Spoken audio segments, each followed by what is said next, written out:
Pernah kebayang gak sih, kalau dulu ketinggian tanah Jakarta ternyata jauh lebih tinggi dibanding sekarang?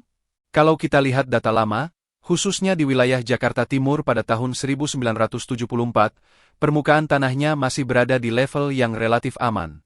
Jakarta Barat juga masih cukup stabil saat itu. Bahkan Jakarta Utara dulu tercatat memiliki ketinggian tanah yang cukup tinggi, meskipun sekarang justru jadi wilayah yang paling rawan tergenang dan sering kelelep. Masalahnya, sampai hari ini permukaan tanah di sekitar Jakarta sudah mengalami penurunan yang cukup ekstrim, yaitu sekitar 4,5 meter. Kalau dirata-ratakan, penurunan ini mencapai sekitar 17 cm per tahun. Angka ini jelas bukan hal sepele dan sudah masuk kategori mengkhawatirkan. Penyebab utama dari penurunan tanah ini adalah penyedotan air tanah yang berlebihan dan berlangsung dalam waktu yang sangat lama. Air tanah yang terus-menerus diambil tanpa diimbangi dengan pengisian kembali, membuat lapisan tanah di bawah permukaan menjadi kosong. Lama-kelamaan, tanah kehilangan daya topangnya dan akhirnya turun secara perlahan, tapi pasti. Kalau dipikir-pikir, ini memang cukup ngeri. Dampaknya pun sangat terasa. Penurunan permukaan tanah membuat banjir semakin sering terjadi, bahkan di area yang sebelumnya jarang terdampak.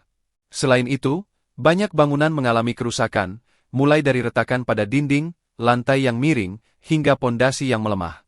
Infrastruktur jalan dan saluran air pun ikut terdampak, memperparah kondisi kota. Yang lebih mengkhawatirkan lagi, Jakarta bahkan sudah masuk dalam daftar kota yang terancam tenggelam pada tahun 2100 menurut data World Economic Forum. Prediksi ini bukan sekadar asumsi, tapi berdasarkan tren penurunan tanah, kenaikan muka air laut, serta tekanan urbanisasi yang terus meningkat. Sebenarnya, sejak tahun 2018 pemerintah sudah mulai mengambil langkah dengan menjalin kerja sama bersama Japan International Cooperation Agency, JICA. Kerja sama ini bertujuan untuk memperlambat laju penurunan permukaan tanah melalui berbagai program, mulai dari kajian teknis, pengelolaan air tanah, hingga perencanaan pembangunan berkelanjutan. Harapannya, upaya ini bisa memberikan dampak nyata dalam jangka panjang. Namun tentu saja, program tersebut perlu terus diawasi dan diperkuat agar benar-benar efektif. Masalah ini bukan cuma tanggung jawab pemerintah, tapi juga kita semua sebagai warga.